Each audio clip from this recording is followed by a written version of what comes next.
আসসালামু আলাইকুম প্রিয় ভিউয়ার্স, প্রথম আলো অনলাইন ভার্সন থেকে এক মজার সংবাদ নিয়ে আসছি। ৩৭৮ কলেজ মাদ্রাসা ভর্তির জন্য শিক্ষার্থী পায়নি, আবেদনে শীর্ষ আনন্দমোহন কলেজ। কলেজ মাদ্রাসা একাদশ শ্রেণীতে আসন ২৫,৬৩,০৬৩টি, আবেদন করেছে মাত্র ১০,৭৩,৩১০ জন।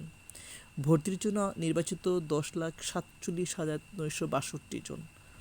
আবেদন করে ভর্তির জন্য নির্বাচিত হয়নি ২৫,৩৪৮ জন। এর মধ্যে জিপিএ 5 পাওয়া ৫,৭৬৫ জন। 10টি কলেজে ভর্তির জন্য কেউই পছন্দক্রম দেয়নি। রাজশাহী শিক্ষা বোর্ডের অধীন RMJ কলেজে একাদশ শ্রেণীতে ভর্তির জন্য আসন আছে ১৫০টি, কিন্তু এই কলেজে ভর্তির জন্য একজন শিক্ষার্থী নির্বাচিত হয়নি। সিলেটের জাফলং হানিফা খাতুন মেমোরিয়াল কলেজে আসন ৩০০টি, কিন্তু এখানেও ভর্তির জন্য কেউ নির্বাচিত হয়নি। আসন্ন শিক্ষাবর্ষে একাদশ শ্রেণীতে ভর্তিতে এমন ৩৭৮টি কলেজ মাদ্রাসায় কোনো শিক্ষার্থী নির্বাচিত হয়নি। এছাড়া সারা দেশে 10টি কলেজে ভর্তির জন্য কেউ আবেদনই করেনি। আবার আবেদন করেও ভর্তির জন্য নির্বাচিত হয়নি ২৫,৩৪৮ জন শিক্ষার্থী। এর মধ্যেই রয়েছে জিপিএ 5 পাওয়া ৫,৭৬৫ জন শিক্ষার্থী। ২০২৫-২৬ শিক্ষাবর্ষে একাদশ শ্রেণীতে ভর্তির প্রথম পর্যায়ের ফলাফল প্রকাশ করা হয়েছে গতকাল বুধবার। ফলাফলের তথ্য পর্যালোচনায় এই তথ্যই পাওয়া গেছে।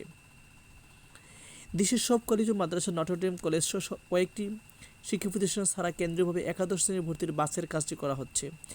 ঢাকা মাধ্যমিক উচ্চ মাধ্যমিক শিক্ষা বোর্ডের অধীন বাংলাদেশ প্রকৌশল বিশ্ববিদ্যালয় বুয়েট কারিগরি সহায়তা কেন্দ্রীয়ভাবে অনলাইনে ভর্তির কাজটি হচ্ছে। এই প্রক্রিয়ায় ভর্তির জন্য কোনো পরীক্ষাই হয়নি। এসএসসি ও সমমানের পরীক্ষার ফলাফলের ভিত্তিতে ভর্তির জন্য শিক্ষার্থী বাছাই করা হয়েছে। প্রসঙ্গত, কারিগরি শিক্ষা বোর্ডের অধীনে ভর্তির কাজটি আলাদাভাবে হয়ে থাকে। গত ১০ জুলাই এসএসসি ও সমমানের পরীক্ষার ফলাফল প্রকাশিত হয়। এবার 11টি শিক্ষা বোর্ডের মোট পরীক্ষার্থী ছিল ১৯,০৪,৮৮৬ জন। এর মধ্যে পাশ করেছে ১৩,০৩,৪২৬ জন, মানে ৬ লাখের বেশি পরীক্ষার্থী পাশ করতে পারেনি।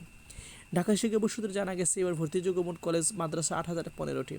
এগুলোতে একাদশ শ্রেণীতে ভর্তিযোগ্য আসন আছে ২৫,৬৩,৬৩টি। এসব আসনের বিপরীতে আবেদন করেছিল ১০,৭৩,৩১০ জন ভর্তিযোগ্য শিক্ষার্থী। এর মধ্যে ভর্তির জন্য নির্বাচিত হয়েছে ১০,৪৭,৯৬২ জন। বাকি ২৫,০০০ বেশি শিক্ষার্থী আবেদন করেও ভর্তির জন্য নির্বাচিত হয়নি। প্রথম ধাপের ফলাফল যে ৩৭৮টি কলেজ মাদ্রাসা কোনো শিক্ষার্থী ভর্তির জন্য নির্বাচিত হয়নি, তার মধ্যে রাজশাহী বোর্ডে ৫৬টি, দিনাজপুরে ৪২টি, ঢাকায় ৩৯টি, ময়মনসিংহে ৩৫টি, যশোরে ১৬টি, বরিশালে ১৩টি, কুমিল্লায় ১২টি, সিলেটে ৩টি, চট্টগ্রাম বোর্ডের অধীন একটি এবং ১৬১টি মাদ্রাসা রয়েছে। এই ভর্তি প্রক্রিয়ায় নির্ধারিত আবেদন ফি জমা দিয়ে সর্বনিম্ন 5টি সর্বোচ্চ 10টি কলেজ মাদ্রাসা পছন্দক্রমে আবেদন করা গেছে। ধন্যবাদ।